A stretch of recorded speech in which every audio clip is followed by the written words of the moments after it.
You are now listening to What Now with Jay podcast, turning the past into a present filled with opportunity, with your host, Jay. Having that person in your life, it's almost like having a family member, or at least that's what we want. That's what we imagine when we have a good friend. But the reality of it's not always like that.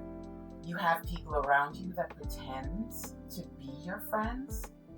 They may want something from you, or they enjoy being around you for what they're getting out of it. Growing up, I remember my mom telling my sisters and I that we would be able to count our good friends on one hand.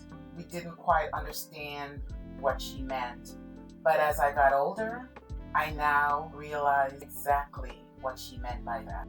We all have friends, or we all want friends, right? What does that look like for you?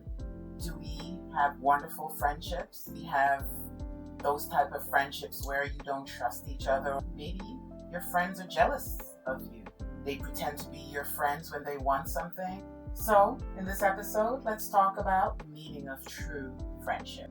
Welcome to What Now with Jay podcast, episode 7. I am your host, Jay, author, educator, and world traveler. Are you that person that has good intentions? You're supportive, you're honest, you give compliments to other women. I remember being in grade school, and at that age, we all think we have lots of friends. I had a lot of people around me, and we would all play together, do things together. But I remember running track, and that was something I was always good at. I remember being around 13, 14 years old, and before this particular race started, a few of my so-called friends at the time approached me and mentioned that I should just go ahead and lose the race because I always seem to win, and I should just lose the race and allow someone else to win. At that time, I thought, I don't know what I thought. I remember wanting to do what they requested, but as soon as the race started, the gun went off. The ability or the drive that I had in me at the time, I could not stop myself from winning. And I'll never forget, right after the race, of course I won the race, and right after, I remember the looks that I got from the group of girls that was standing in the corner away from me. I was happy for winning the race, but of course they were not. They turned their back on me and they walked away, and I'll never forget that feeling of rejection. That's something I think you will always remember. That made me think, if, having friends like that, they're supposed to be there for you, they're supposed to be supportive. That stayed with me for a very long time. Continuing on into high school, I remember, so I grew up, of course, in Jamaica and then in England.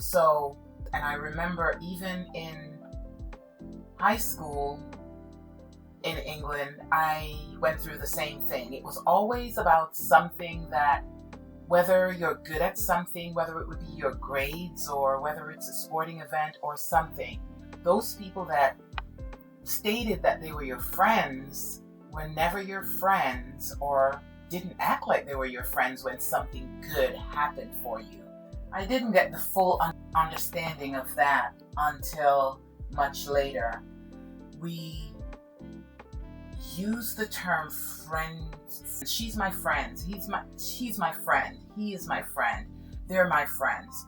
And we tend to use that term a lot without realizing the full impact that it has. And that is why, to this day, I know who my real friends are and who are just my associates or just my colleague.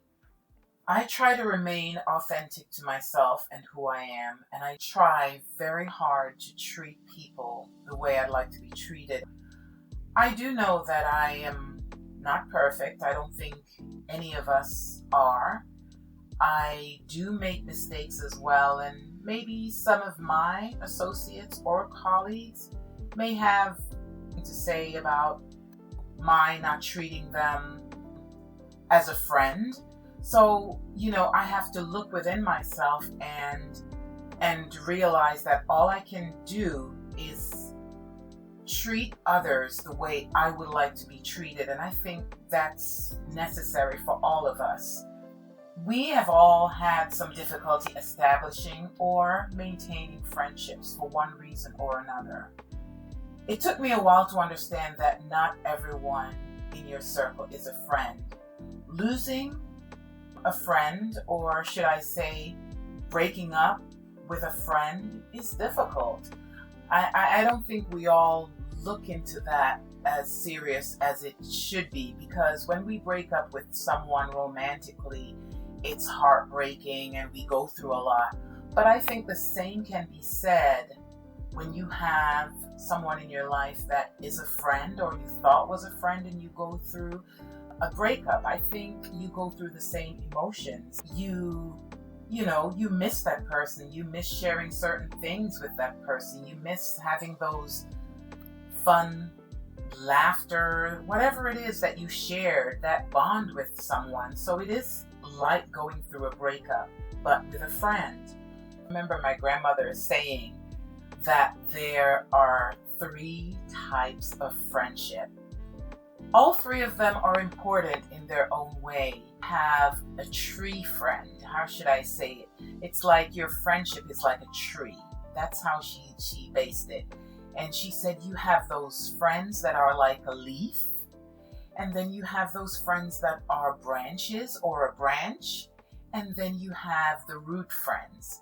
And to clarify what she means by that is you have that friend that is like a leaf friend. And that friend is someone that you may, you kick it with every now and then, and you may share a few things, or it may even go deeper than that. You may be very close, but those are the friends that detach from you very easily. Just like a leaf, they just blow away or they just disappear without a trace. Those are the leaf friends. Then she talked about the branch friends, and it definitely makes sense to me. Those are those friends that they're a little bit more in your life, a little bit more maybe for a few years. You do share a lot in common. You talk about things. You maybe have even traveled together. You spend time with each other over at each other's homes, or you share certain commonalities. But those are those friends that also break away.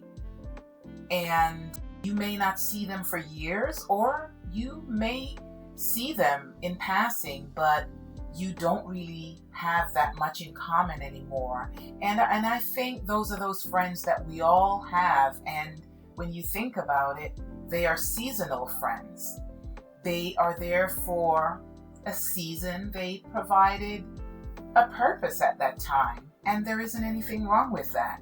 But then those friends, the ones that she called the root friends, or when she spoke about those root friends, those are the friends that are there with you for life, regardless of whatever is going on in your life. They may be miles away.